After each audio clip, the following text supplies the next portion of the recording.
मराठी गाण्यांचं पाश्चात्य वेड हे हा जो रिदम वाजेल ना आता ताल, त्याला आपण व्याकरणाच्या भाषेत बोसा नोवा रिदम असं म्हणतो.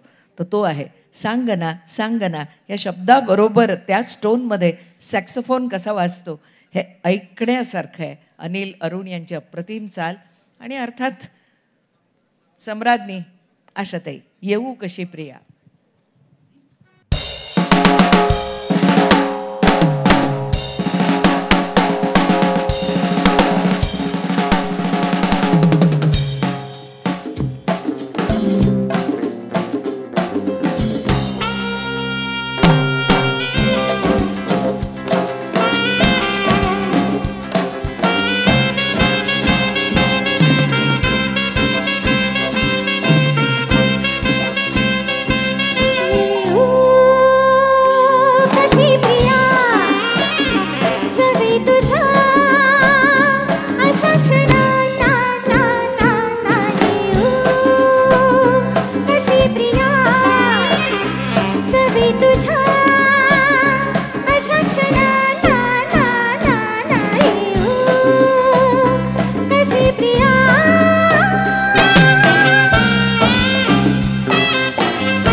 तुझा